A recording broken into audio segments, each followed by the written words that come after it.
இயேசு கிறிஸ்துவின் நாமத்தினாலே அன்பின் வாழ்த்துக்கள். பிரியமானவர்கள், இந்த நேரத்தில் ஒரு சிறிய வசனத்தோடு கூட நான் உங்களை தைரியப்படுத்த விரும்புகிறேன். வசனத்துக்குள்ளாய் செல்லும் போதாக மனுஷனுடைய வாழ்க்கை நிமித்தமாக இன்றைய காலகட்டத்தில் அநேக பேரழிவுகளை நாங்கள் சந்தித்து கொண்டிருக்கிறோம். ஆமேன்.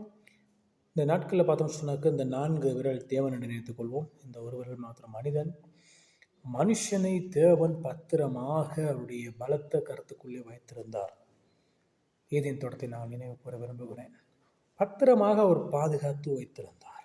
ஆனால் மனுஷன் பாவம் எல்லாம் செய்து தேவனை விட்டு, படைத்த தேவனை விட்டு அவன் பிரிந்து போனான். பிரிந்து போய் பாவம் செய்து, அக்கிரமம் செய்து, எல்லாம் செய்து இழந்து போனதாலும் தேவனை மறுபடியுமாய் அவன் தேட ஆரம்பித்தான். புண்ணிய காரியங்களை செய்கிறான், சில நமஸ்காரங்களை அவன் செய்கிறான். ஆனால் இழந்து போன தேவனை அவனுக்கு திரும்ப கண்டறிய முடியவில்லை. தேவனுக்கும் அவனுக்குமான இடையில ஒரு பெரிதான ஒரு கேட், அது ஒரு சுவர், பாவசுவர் என்று சொல்லலாம். பாவசுவர் அப்படியே வந்துவிட்டது. அந்த பாவசுவர் வந்தபடியினாலே நான் முன்பதே கூறியது போல அவர் நிறைய புண்ணிய காரியங்கள், தான தருமங்கள் எல்லாம் செய்து பார்க்கிறான். ஆனாலும் தேவனை அவனால் கண்டறிய முடியவில்லை. தேவன் ஒரு திட்டத்தை வைத்திருந்தார். தமது ஒரே பேரான குமாரனை உலகத்துக்கு அனுப்பி மனுஷன் செய்த எல்லா பாவங்களுக்காக சிலுவையிலே அவர் வெற்றி சிறந்தார். சிலுவையிலே அவர் அடிக்கப்பட்டு 3வது நாள் உயிரோடு எழுந்து தேவனை விட்டு பிறந்தான மனுஷனை மறுபடியுமாய் அவர் பக்கமாய் இழுத்துக் கொண்டார். அப்படியாக தேவனுக்குள்ளாய் போன மனிதன் மறுபடியுமாய் தேவனை விட்டு பிரிந்து பாவத்திலே வாழ்ந்து கொண்டிருக்கிறான். மறுபடியுமாய் நிச்சயமாக உண்டு நியாய தீர்ப்பு மாத்திரமே. பிரியமானவர்களே, இயேசு கிறிஸ்துவை நாங்கள் சொந்த இரட்சகராக ஏற்றுக்கொள்கிற பொழுது அந்த நியாய தீர்ப்பிலிருந்து நீங்களும் நானும் தப்பித்துக் கொள்ள முடியும்.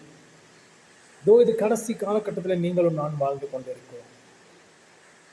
ஆண்டவருடைய வசனம் சொல்லுகிறது, பிதாவின் இடத்திற்கு வருவதற்கு ஒரே வழி நானே என்று சொல்லி. ஆகவே பரலோக ராஜ்யத்துக்கு செல்ல வேண்டிய ஒரே வழி இயேசு கிறிஸ்து மாத்திரமே. அவர் இல்லாமல் எங்களால் பரலோக ராஜ்யத்துக்கு செல்ல முடியாது. இதை சொன்னால் கிறிஸ்தவர்கள் மதம் மாற்றுகிறார்கள் என்று சொல்லுகிறார்கள். கிறிஸ்தவர்கள் மனதை மதம் மாற்றுவதற்காக அவர்கள் இல்லை. அவர்கள் தேவனுடைய வார்த்தையை மாத்திரமே சொல்லுகிறவராக இருக்கிறார்கள். பிரியமானவர்களே,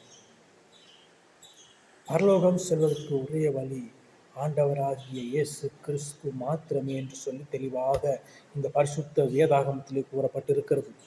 ஆண்டவர் வெறுக்கிறதான சில காரியங்கள் நாங்கள் இன்னைக்கு செய்து கொண்டிருக்கிறோம். ஆண்டவருடைய வசனம் சொல்லியிருக்கிறது. யாத்ராகம் புஸ்தகத்திலே 20வது அதிகாரம் 4வது வசனம் 5வது வசனத்தை நாங்கள் பார்க்கிற பொழுது அதில் தேவன் வெறுக்கிறதான சில காரியங்கள் இருக்கிறது.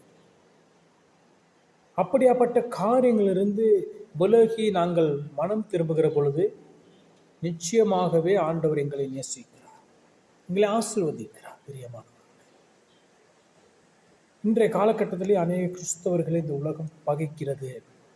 அதுவும் வேதத்திலே தெளிவாக கூறப்பட்டிருக்கிறது. ஆகவே நாங்கள் பரலோக ராஜ்யத்திற்கு செல்ல வேண்டும் என்று சொன்னால் நிச்சயமாகவே இயேசு கிறிஸ்துவை ஏற்றுக்கொள்ள வேண்டும். இன்றைக்கு இயேசு இல்லாமல் அநேகர் மரித்து கொண்டிருக்கிறார்கள். இந்த உலகத்திலே நித்தியமானவைகள் 4, எங்களுடைய வாழ்க்கையிலே நித்தியமானவைகள் 4.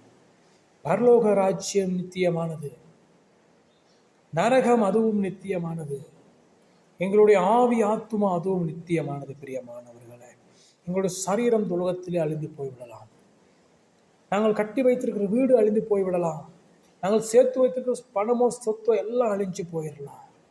ஆனால் எங்களுக்காக பரலோக ராஜ்யத்தில் கட்டி வைத்திருக்கிறதான வீடோ அழிந்து போவதில்லை. அது நித்தியமாகவே இருக்கிறது இயேசு கிறிஸ்துவை ஏற்றுக்கொள்கிற பொழுது. இல்லை என்று சொன்னால் இன்னொரு வாழ்க்கையும் எங்களுக்கு நித்தியமாக இருக்கிறது. அதுதான் நரகம். நரகத்துக்கு சென்று வாழ்வதை பார்க்கிலும் ஆண்டவராகி இயேசு கிறிஸ்துவை சொந்த இரட்சகராக ஏற்றுக்கொண்டு பரலோக ராஜ்யத்திலே ஒரு பிரஜா உரிமை, குடியுரிமை பெற்றுக்கொண்டு நாங்கள் வாழ்வது மிகவும் நலமாயிருக்கும். பிரியமானவர்களே, ஆண்டவராகிய இயேசு கிறிஸ்து இந்த உலகத்துக்கு வந்தது எந்த மதத்தையும் மாற்றுவதற்காக அல்ல, உங்களுடைய மனதை மாற்றுவதற்காகவே. மனதை மாற்றுவதில் சொன்னால் என்ன? எங்களுடைய பாவங்கள், நாங்கள் செய்த அக்கிரமங்கள் எல்லாவற்றிலும் இருந்து மனம் திரும்பி நாங்கள் உண்மையான ஒரு வாழ்க்கையை வாழ்வதே உண்மையான ஒரு மனமாற்றமாக இருக்கிறது. பிரியமானவர்களே, ஆண்டவராகிய இயேசு கிறிஸ்து உங்கள் சொந்த இரட்சகராக நீங்கள் ஏற்றுக்கொள்ளுங்கள். கர்த்தர் நிச்சயமாகவே பெரிய காரியத்தை செய்வார். ஆமென். God bless you.